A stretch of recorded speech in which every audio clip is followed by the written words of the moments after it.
आपका। आपके साथ मैं हूं प्राची पाराशर। आप देख रहे हैं कहानी कुर्सी की। आज इस खास कार्यक्रम में हम बात करेंगे उन बड़ी खबरों की, जानेंगे उसके पीछे का मतलब क्या है। एक एक विश्लेषण आज हम करेंगे तमाम बड़ी खबरों का। लेकिन उससे पहले आपको बता दें कि 2024 के चुनाव से पहले बीजेपी में आजकल जबरदस्त हलचल है। यूपी, एमपी से लेकर गुजरात और राजस्थान तक एक्शन ही एक्शन दिख रहा है। नड्डा से लेकर अमित शाह तक मीटिंग पर मीटिंग हो रही है। मोदी सरकार के मंत्रियों को बुला बुलाकर बात की जा रही है। ये क्यों हो रहा है, क्या होने वाला है, कहानी कुर्सी की में आज हम आपको इस हलचल की पूरी इनसाइड स्टोरी बताएंगे।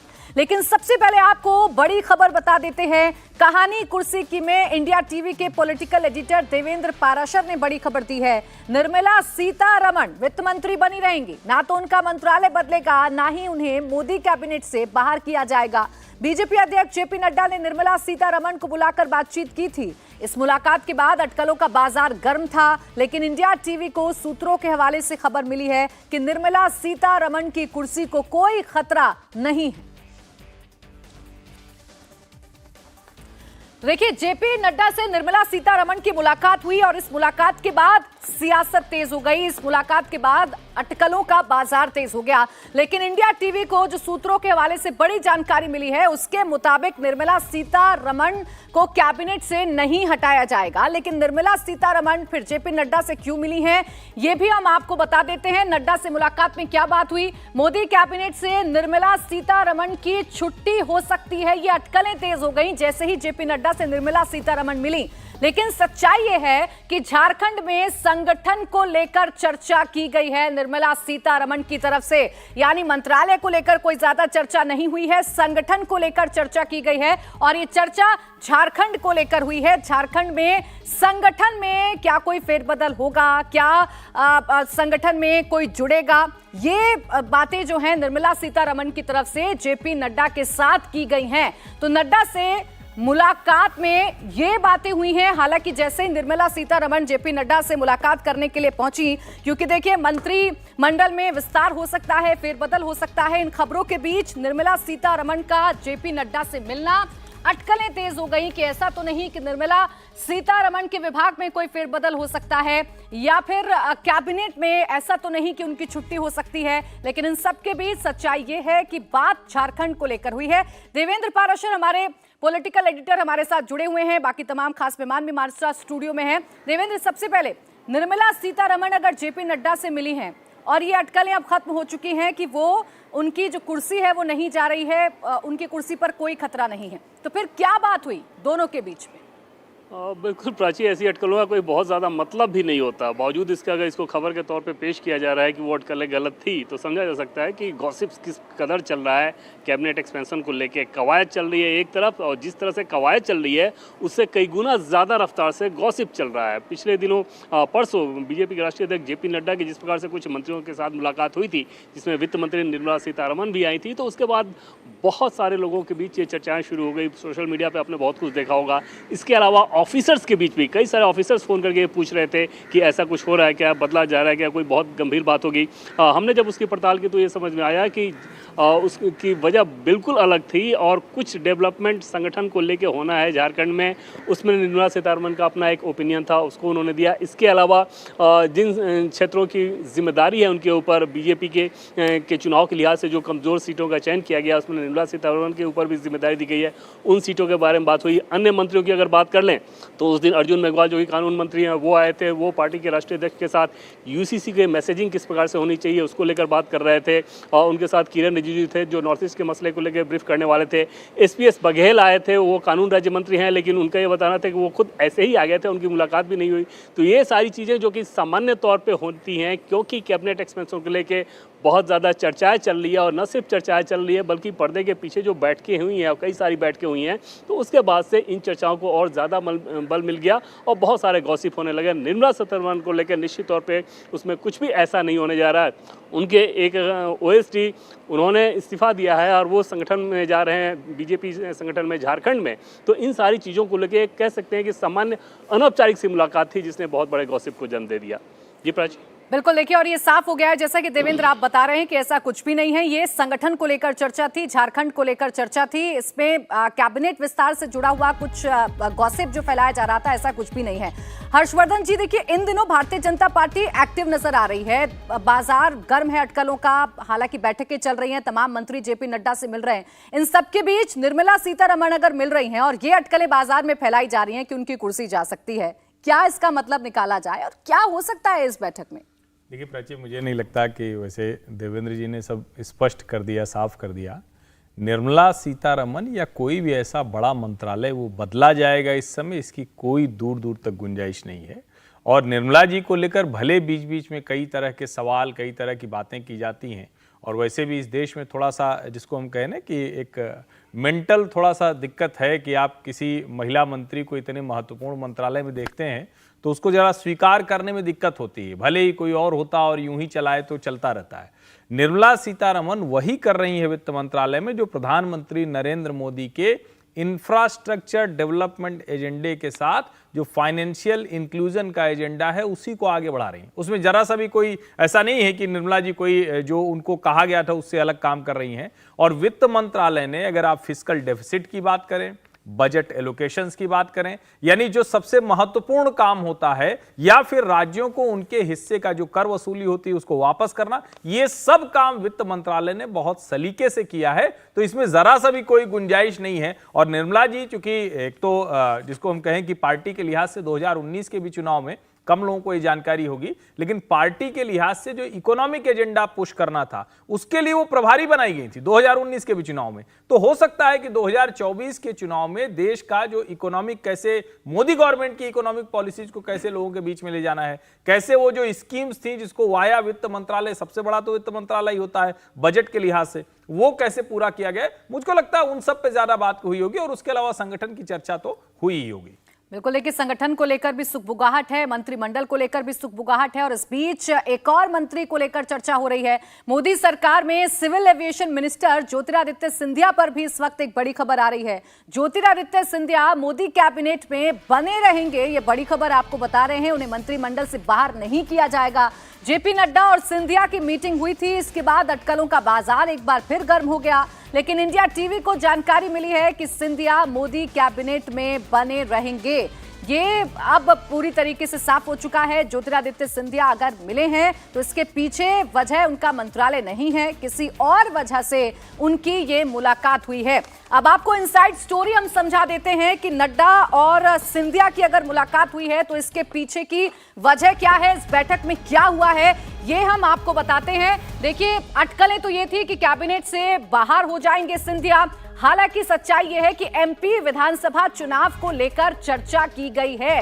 विधानसभा चुनाव मध्य प्रदेश के अब नजदीक आ गए हैं, इसको लेकर ज्योतिरादित्य सिंधिया मुलाकात करने के लिए पहुंचे और मध्य प्रदेश के समीकरणों पर चर्चा की गई है। हालांकि अटकल ये थी कि कैबिनेट से सिंधिया और प्रहलाद को बाहर कर दिया जाएगा, लेकिन फिलहाल सच्चाई ये है कि एमपी विधानसभा चुनाव को लेकर चर्चा की गई है।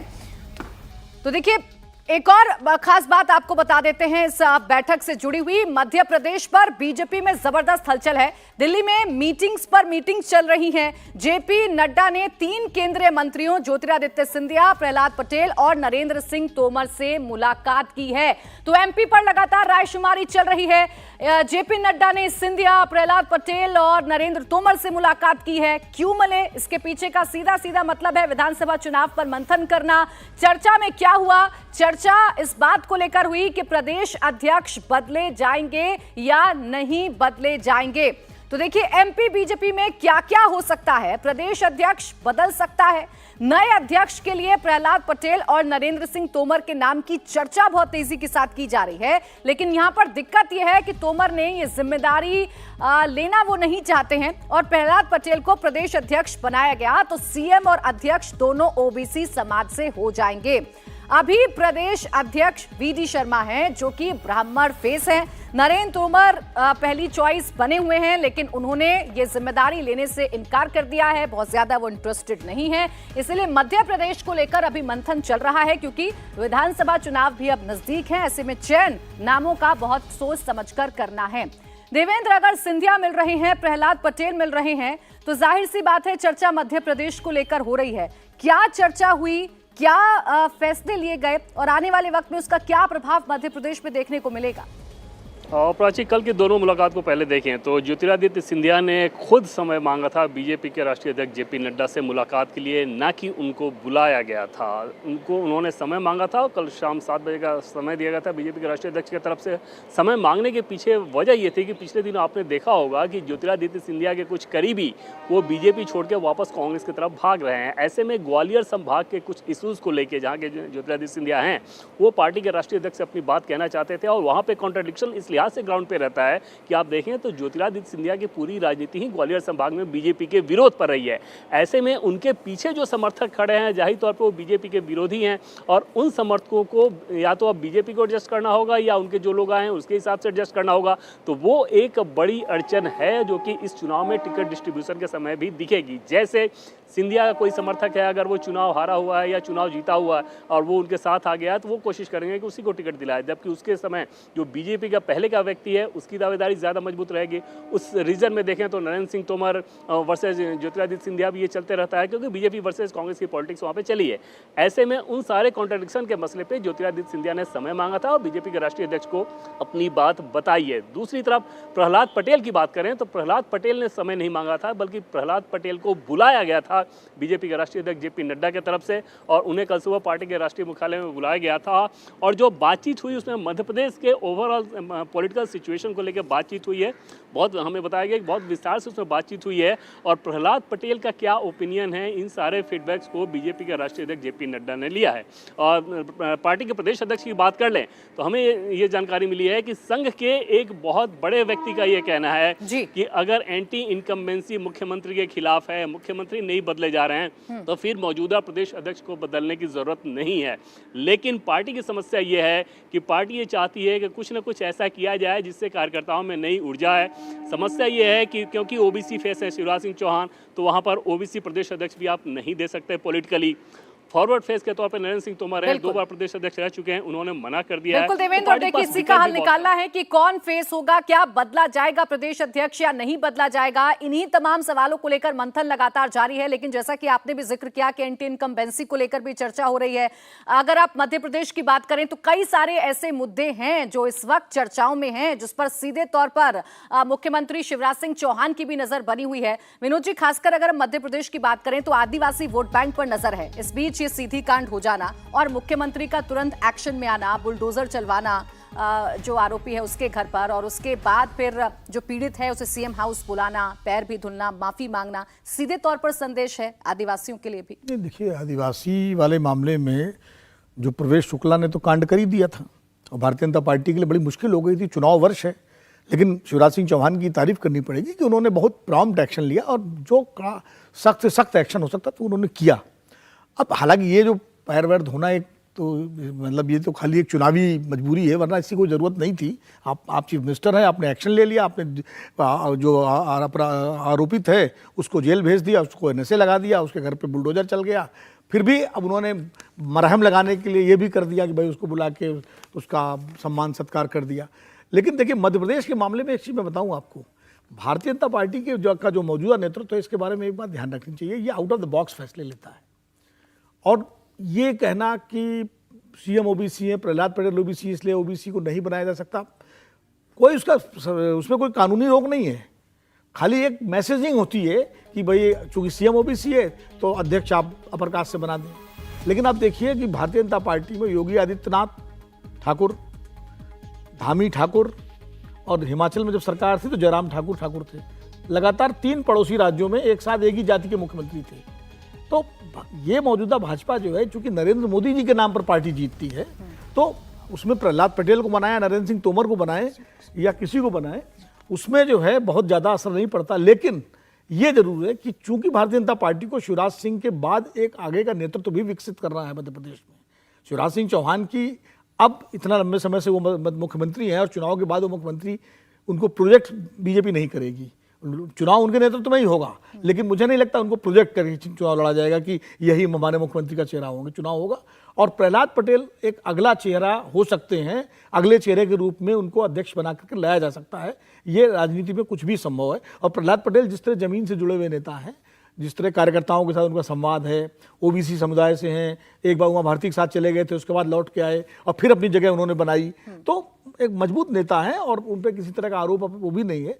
तो हाँ, बस एक ही दिक्कत है, शिवराज सिंह चौहान और प्रहलाद पटेल के रिश्ते बहुत एक दूसरे में कड़वाहट वाले हैं। मतलब अब क्या भाजपा ऐसे समय में ऐसे व्यक्ति को अध्यक्ष बनाएगी जिसका मुख्यमंत्री से बिल्कुल 36 का आंकड़ा हो, और उसके बाद पता लगा जो पार्टी और सरकार जो दो इंजन है वो बजाय एक साथ चलने के विपरीत दिशाओं में चलने लगे। ये एक जोखिम है। ये फैसला नड्डा जी को, अमित शाह जी और मोदी जी को लेना है, लेकिन प्रहलाद पटेल एक अच्छी चॉइस हो सकते हैं अगर ओबीसी वाला जो क्राइटेरिया है उसको एक तरफ किनारे कर दिया जाए। ठीक, समीर जी, क्या मध्य प्रदेश में कोई सरप्राइज भारतीय जनता पार्टी दे सकती है? देखिए, फिलहाल मुझे इसकी संभावना कम नजर आ रही है। जब तक मुख्यमंत्री पद की अगर बात करें तो मुझे नहीं लगता कि अब शिवराज सिंह चौहान को हटाया जाएगा। प्रदेश अध्यक्ष को जरूर हटा सकते हैं, लेकिन प्रदेश अध्यक्ष को हटाना और न रखने से कोई फर्क नहीं पड़ने वाला, क्योंकि मुख्यमंत्री वहाँ पर चेहरा है। और मैं आपको एक आदिवासी वोट बैंक के लिए एक महत्वपूर्ण एक बार जोड़ना चाहता हूँ इस संदर्भ में कि देखिए 2003 में जब उमा भारती मुख्यमंत्री बनी थी, जब भारतीय जनता पार्टी बहुत प्रचंड बहुमत से आई थी, उस समय मध्य प्रदेश में भारतीय जनता पार्टी ने 41 आरक्षित सीटों में से 38 सीटें जीत ली थी। उसके बाद लगातार भारतीय जनता पार्टी आरक्षित सीटों पर बहुमत से आती रही है। 2008 में 41 से बढ़ के 47 आरक्षित सीटें हो गई थी, लेकिन आप देखिए 2018 का जो चुनाव हुआ था उसमें भारतीय जनता पार्टी को जो 47 आरक्षित सीटें थी उसमें से खाली 15 मिली और कांग्रेस को 32 सीटें मिल गई आरक्षित। तो दुगना सीटें कांग्रेस ने जीती थी और यही कारण था जो कांग्रेस ने सरकार बनाने में बड़ी भूमिका निभाई थी। इसके अलावा ग्वालियर चंबल संभाग में भी बड़ी हार हुई थी भारतीय जनता पार्टी की विधानसभा के चुनाव के अंदर। तो मुझे ऐसा लगता है कि आदिवासी वोटों के कारण जो भारतीय जनता पार्टी की सत्ता गई थी उसको ध्यान में रखते हुए भारतीय जनता पार्टी बहुत फोकस कर रही है कि जो आदिवासी का बड़ा vote bank Bharatiya Janata party से चला गया था उसे किसी भी तरीके से वापस इसी साल 23 के चुनाव में वापस जोड़ा जाए। और जहाँ तक नरेंद्र सिंह तोमर की बात है, मैं जोड़ना चाहता हूँ कि देखिए नरेंद्र सिंह तोमर को प्रदेश अध्यक्ष बनाना नरेंद्र सिंह तोमर खुद भी पसंद नहीं करेंगे। बाबूलाल गौर के बाद जब शिवराज सिंह चौहान मुख्यमंत्री बने थे तो वो मंत्रिमंडल में नरेंद्र सिंह शामिल हुए थे और 2 महीने बाद ही शिवराज ने कहा था कि आपको प्रदेश अध्यक्ष बनना है, आप बनिए। वो तब प्रदेश अध्यक्ष बन गए थे। उसके बाद वो महासचिव बने, उन्हें फिर वापस प्रदेश में 2009 के चुनाव में प्रदेश अध्यक्ष बना के चुनाव लड़वाने के लिए भेज दिया था। तो नरेंद्र सिंह तो लगातार चुनाव लड़वाते रहे और भाजपा की सरकार बनवाते रहे। तो मुझे ऐसा नहीं लगता कि अब 9 साल केंद्र में मंत्री रहने के बाद, 2 बार प्रदेश अध्यक्ष रहने के बाद, 2 चुनाव करवाने के बाद उन्हें वापस भेजा जाएगा। जिस तरफ आप इशारा कर रहे हैं कि नरेंद्र सिंह तोमर प्रदेश अध्यक्ष बनना नहीं चाहते हैं और इसीलिए कश्मकश चल रही है कि किसको संगठन की जिम्मेदारी सौंपी जाए। मध्य प्रदेश की तरह ही उत्तर प्रदेश में भी हलचल देखने को मिल रही है। 2024 के चुनाव से पहले कोई बड़ा बदलाव हो सकता है, ऐसी सुगबुगाहट है। यूपी में बीजेपी प्रदेश प्रभारी बदल सकती है। गुजरात से नया यूपी प्रभारी आ सकता है। पटेल समाज के नेता को प्रभारी बनाया जा सकता है। अभी राधा मोहन सिंह यूपी प्रभारी हैं जो कि बिहार से आते हैं, लेकिन अब जानकारी ये मिल रही है कि इसमें फेरबदल हो सकता है 24 के चुनावों को देखते हुए, और यहां पर गुजरात से कोई नेता लाया जा सकता है। खासकर कुर्मी वोट बैंक को लेकर फोकस रहेगी भारतीय जनता पार्टी। तो उत्तर प्रदेश में क्या चल रहा है? प्रदेश प्रभारी बदला जा सकता है। सबसे बड़ी सुगबुगाहट ये है गुजरात का कोई नेता प्रभारी बन सकता है। जानकारी ये मिल रही है मिनिमम दखल वाली टीम चाहते हैं। मुख्यमंत्री योगी आदित्यनाथ की कार्यशैली से आप बखूबी वाकिफ हैं कि उन्हें दखलंदाजी नहीं चाहिए होती है अपने काम में। ऐसे में गुजरात का कोई नेता प्रभारी बन सकता है, जानकारी ये मिल रही है। हालांकि 5 लोकसभा सीटों का जो कि प्रभार है वो अभी नितिन पटेल के पास है। गुजरात से आते हैं, कुर्मी वोट बैंक को साधने की कोशिश की जाती है, लेकिन मुजफ्फरनगर, कैराना, हरिद्वार, रुड़की का प्रभार अभी नितिन पटेल के पास है। आप मुजफ्फरनगर और अगर कैराना की बात करेंगे तो ये जाट वोट बैंक वाली सीटें हैं। यहां पर भारतीय जनता पार्टी अपने आप को कमजोर महसूस करती है। ऐसे में फिलहाल नितिन पटेल को इन आप कह सकते हैं जिलों का जिम्मा दे रखा है। हालांकि कौन होगा यूपी का नया प्रभारी, इस पर अभी मंथन चल रहा है। गुजरात का कोई नेता हो सकता है, ऐसी जानकारी जरूर मिल रही है। गुजरात से कोई नेता लाया जा सकता है। फिलहाल राधा मोहन सिंह हैं जो कि बिहार से आते हैं, वो उत्तर प्रदेश की जिम्मेदारी संभाल रहे हैं, लेकिन 24 से पहले गुजरात से कोई नेता यूपी की जिम्मेदारी संभाल सकता है। निर्णय, आपके पास क्या जानकारी है इसको लेकर? गुजरात का वो कौन सा चेहरा होगा जिसको जिम्मेदारी मिल सकती है उत्तर प्रदेश की?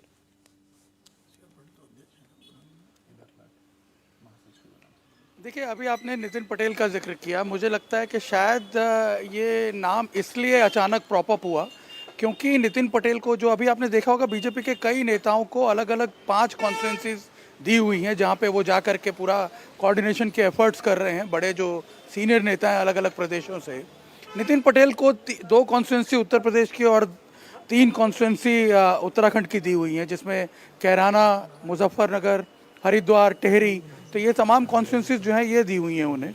शायद इस वजह से उनका एक तो मुझे लग रहा है नाम प्रॉप अप हुआ है, क्योंकि वो लगातार वहाँ देखे जा रहे हैं।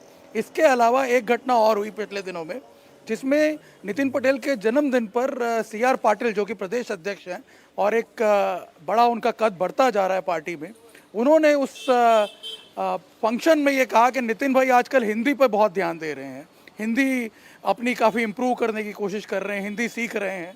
तो ये भी एक इंडिकेशन अचानक मिला और इससे कई और अटकलें भी शुरू हुई कि राज्यसभा में हो सकता है उन्हें ले जाया जाए और साथ में प्रभार भी दिया जाए। ये एक अटकल इस तरह से बनी। और दूसरा, वो एक बड़े कुर्मी नेता भी हैं नितिन पटेल, जो कि कुर्मी पटेल समाज से आते हैं और आप जानते हैं कि यूपी में कुर्मी वोटों का महत्व क्या है। जिस प्रकार से नीतीश कुमार के लिए भी सर्वे करवाए गए मिर्ज़ापुर में, या फिर दूसरी जो सीट है फूलपुर की, वहाँ जो सर्वे वगैरह करवाए गए, उसको देखते हुए हो सकता है कि उन्हें एक काउंटर करने के लिए वहाँ पे भेजा जाए, शायद उन्हें एक महत्वपूर्ण भूमिका यहाँ पे दी जाए। तो इस वजह से उनका नाम जो है वो प्रॉप अप हुआ है और उसको लेकर के बड़ी स्ट्रॉन्ग अटकलें चल रही हैं प्राची यहाँ पे। बिल्कुल निर्णय। और देखिए, एक और नाम को लेकर अटकलें चल रही हैं, वो है CR पाटिल के नाम को लेकर। अभी संगठन की जिम्मेदारी संभाल रहे हैं, प्रदेश अध्यक्ष हैं गुजरात में, लेकिन क्या उनके रोल में भी कोई फेरबदल किया जा सकता है?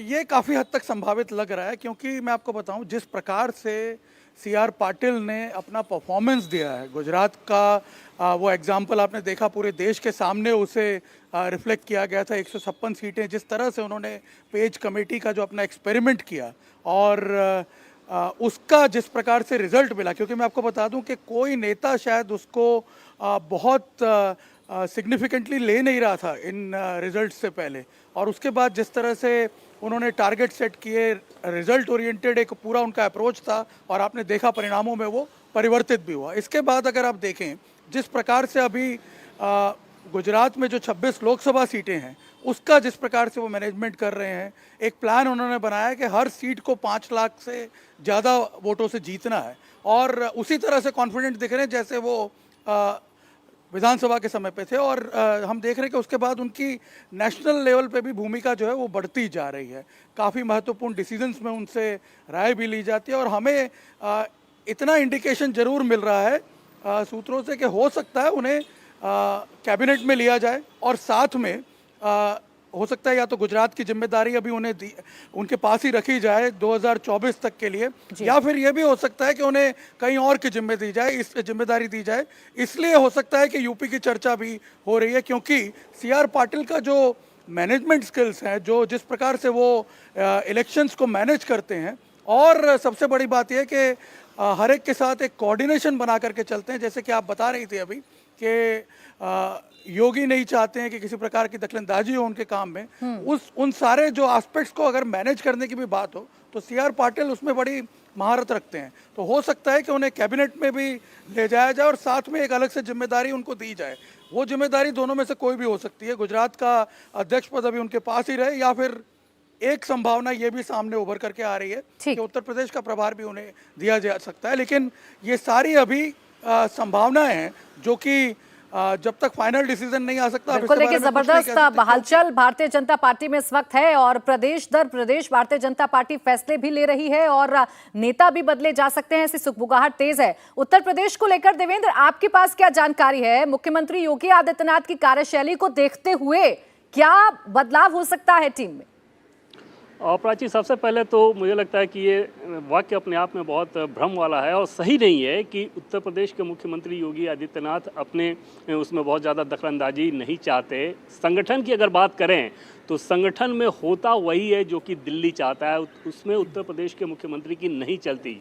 मुख्यमंत्री की जिम्मेदारी सिर्फ इतनी रहती है कि आप अपनी सरकार चलाएं, संगठन का काम संगठन देखता है, और संगठन के काम में जो देखने की जो सबसे बड़ी जिम्मेदारी है, कोई भी व्यक्ति अध्यक्ष हो, प्रभारी हो, मुख्यमंत्री हो उत्तर प्रदेश का, लेकिन फैसला वही मान्य होता है जो कि केंद्रीय गृह मंत्री अमित शाह चाहते हैं, जो सोचते हैं। और इसके पीछे वजह भी ये है कि अमित शाह को जब उत्तर प्रदेश की जिम्मेदारी दी गई, तभी उत्तर प्रदेश में बीजेपी का भाग्योदय शुरू हुआ। 2014 के चुनाव से पहले आपको ध्यान होगा कि महासचिव ने बनाया गया, उन्होंने एक तरफ से चमत्कार कर दिया था 2014 के लोकसभा चुनाव में, फिर विधानसभा चुनाव में उसे बरकरार रखा, फिर दूसरे विधानसभा चुनाव में बरकरार रखा।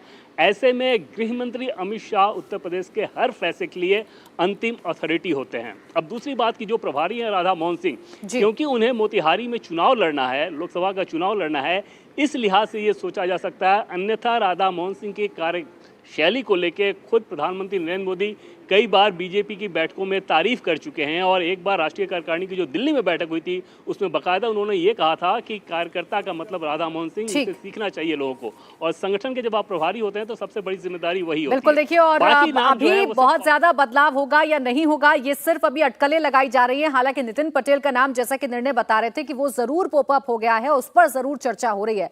हर्षवर्धन जी, क्या लगता है आपको, उत्तर प्रदेश के लिए नया प्रभारी आना या गुजरात से कोई नेता लाना, ये भारतीय जनता पार्टी के लिहाज से कितना मुफीद होगा, खासकर कुर्मी वोटर्स को अगर साधना है तो? देखिए प्राची, मैं जब इतनी देर से बार बार आपके मुंह से कुर्मी वोटर सुन रहा हूं, तो मुझे थोड़ा सा आश्चर्य भी हो रहा है। और मैं उत्तर प्रदेश के बारे में एक बात आपको कह दूं कि गुजरात का कुर्मी और यूपी का कुर्मी कहीं जुड़ते मिलते नहीं है। ये इसको स्पष्ट पहले समझ लीजिए। जो लोग भी राजनीति जानते हैं, गुजरात का कोई पटेल नेता, कुर्मी नेता आके उत्तर प्रदेश में किसी भी तरह का रंच मात्र भी परिवर्तन कर पाएगा, ये असंभव है। दूसरी जो महत्वपूर्ण बात है कि उत्तर प्रदेश के प्रभारी के तौर पर देवेंद्र ने बहुत अच्छी बात कही कि 2013 में जब पहली बार अमित शाह आए यहाँ, और उसके बाद से जो परिवर्तन हुआ है, तो अमित शाह की नज़र रहती है।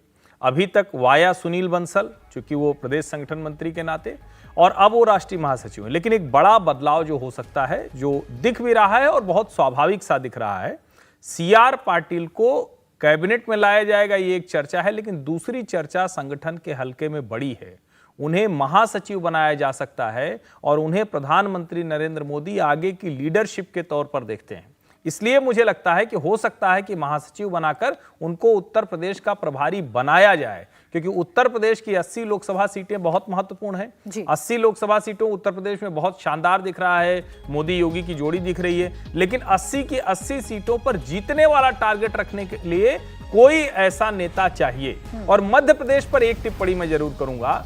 शिवराज सिंह चौहान ने जो उस आदिवासी को बुलाकर उसके पांव पखारे हैं, भले वो प्रतीकात्मक दिखता हो, मध्य प्रदेश की राजनीति को बदलने वाला है।